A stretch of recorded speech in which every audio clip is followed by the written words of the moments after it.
Hi, my name is Rosemary, and for the next 4 weeks I will be your guide as we explore the book of Ruth.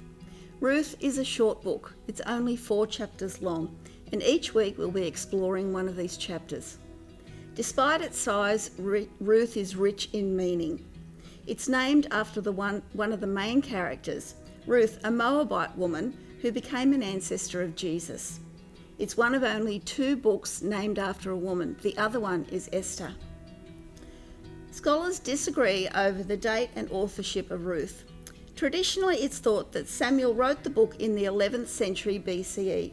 However, some scholars believe it was written at a later date during the monarchy. What we do know is that the book opens by saying it's the time of the judges, and it ends with the mention of David. So the earliest time that it could have been written had to be the time of David. The historical context of the story, however, is obvious. It's set in the time of the judges. This was a period of apostasy when Israel not only fought to fully possess the land, but tribes fought against each other. The people continually rebelled against God's law and fell into idolatry. Judges tells of great personalities like Samson, Gideon, and Deborah, whom God used to deliver Israel, only to have the people fall back into sin. In the midst of all this turmoil, there is the little book of Ruth. It highlights the lives of ordinary people and demonstrates that despite the failings of Israel as a nation, God was still outworking his purposes. In Judges, there was no king, and in Ruth, we find out where the king eventually came from.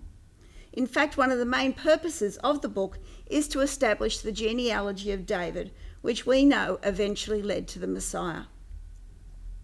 This beautifully written Hebrew short story moves from stages from the death of Naomi's family and her return from Moab to Bethlehem with her daughter-in-law Ruth, to Ruth's redemption by Boaz, and ultimately restoration for Naomi through the marriage of Ruth to Boaz and the birth of Obed.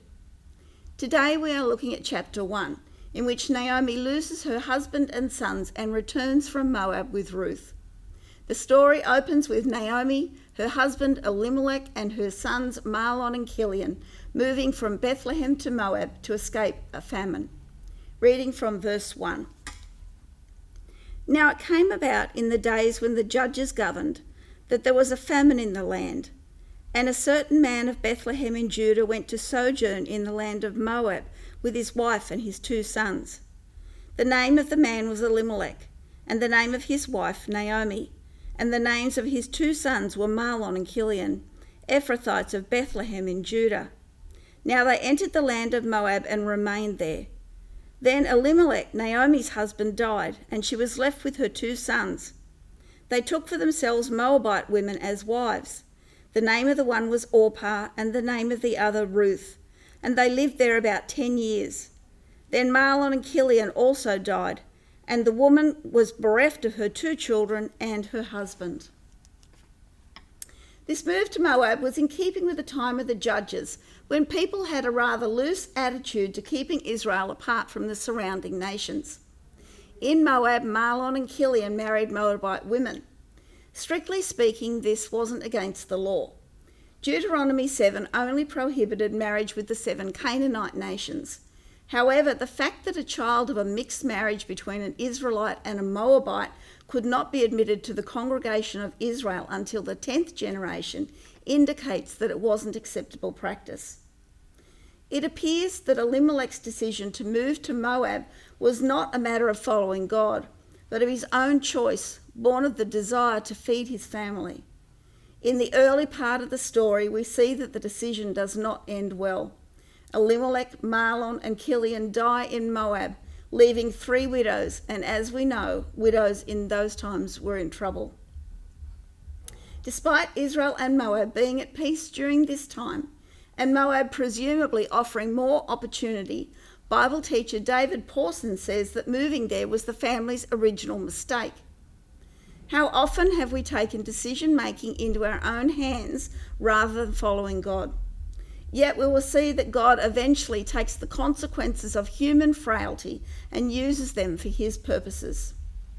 Reading from verse 8. And Naomi said to her 2 daughters-in-law, Go, return each of you to her mother's house. May the Lord deal kindly with you as you have dealt with the dead and with me. May the Lord grant that you may find rest, each in the house of her husband." Then she kissed them, and they lifted their voices and wept. They said to her, "No, but we will surely return with you to your people." But Naomi said, "Return, my daughters. Why should you go with me? Have I yet sons in my womb that they may be your husbands? Return, my daughters, go, for I am too old to have a husband.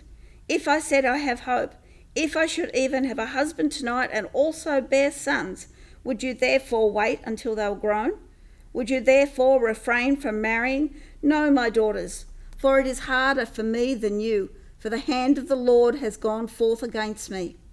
And they lifted up their voices and wept again. And Orpah kissed her mother-in-law, but Ruth clung to her. After the death of her husband and sons, Naomi hears that the famine in her homeland has ended, so she decides to return to her own people. It seems that Ruth and Orpah begin the journey with their mother-in-law, but then Naomi encourages her daughters-in-law to go back to their own mother's house. Mother's house is an interesting term to use in a male-dominated society, but we will see later that in patriarchal societies, women still retain a degree of power within the home. But despite this, widows were decidedly disadvantaged, and presumably Naomi thought as foreigners that Ruth and Orpah would have little chance of remarrying in Israel. Initially, both women are distressed at the idea of leaving their mother-in-law and want to go to Bethlehem with her. Naomi essentially says to Ruth and Orpah, "Don't come with me because God has done all this to me." Here we see that Naomi thinks that God is punishing her by allowing this calamity. These events did take place in a patriarchal society, and Naomi's entreaty to Ruth and Orpah highlights the fact that women's lives were dependent on men. Naomi had no one to care for her because she'd lost all the men in her family.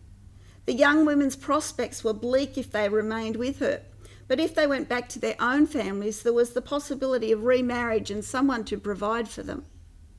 Naomi reasons with her daughters-in-law, saying that she is too old to bear more sons, and that even if this were possible, would the young women wait until these men were of marrying age? Here Naomi raises the notion of levirate marriage, which is an important concept throughout the book of Ruth. In the Deuteronomic law, levirate marriage was applied when a man died childless, and his brother was expected to marry his widow and produce a child in the name of the deceased. We'll be exploring this in future weeks. Ruth and Orpah both weep at the idea of leaving their mother-in-law because they would probably never see her again.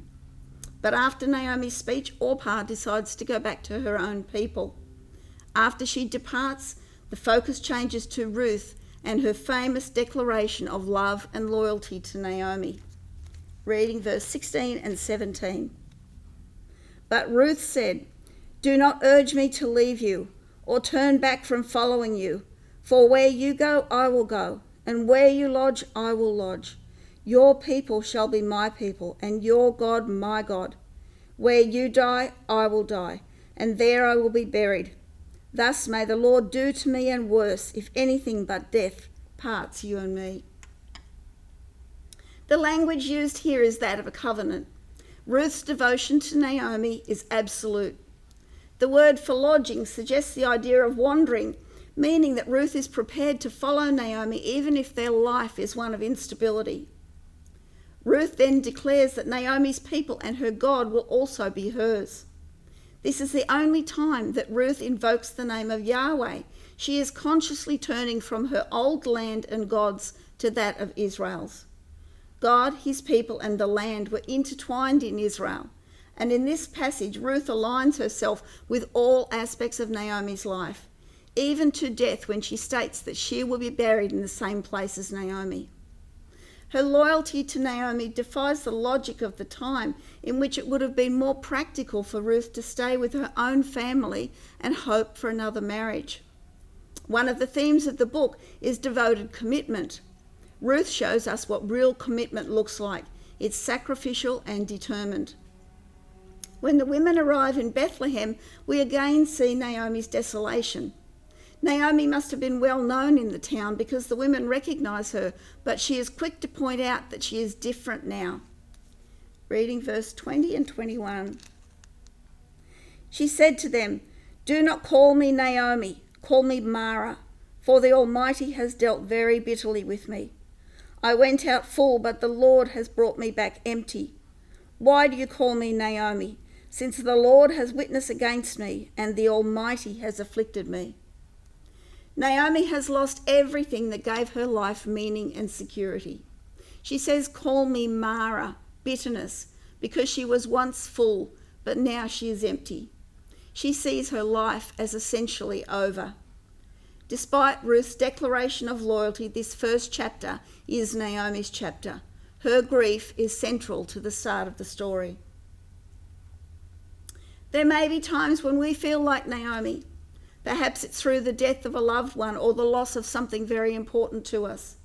Like Naomi, we might blame God for the loss or affliction that has come upon us. This is probably something that most of us have thought at one time, even if it's only fleetingly. Even with our deeper revelation of God's love, we sometimes have to fight the idea that bad things are God's punishment. Yet, despite her bewilderment and belief that God caused her tragic circumstances, Naomi does not let go of God, and she acknowledges that He is the one that leads her back to her homeland, Bethlehem. The importance of hanging on to God during trials is also highlighted in this book. This week, I would like us to reflect upon areas of our life that might be barren.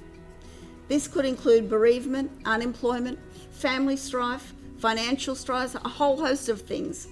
At this time of uncertainty, many of us are experiencing loss, even if that loss is only that we can't do things that we once loved. I want to think about how we as Christians approach the barren areas of life, both large and small. Ruth offers encouragement because, as we will see, this is not the end of the story. Although in chapter 1, Naomi calls herself Mara, she eventually moves from despair to restoration and joy. Next week, we will see how God begins to turn things around.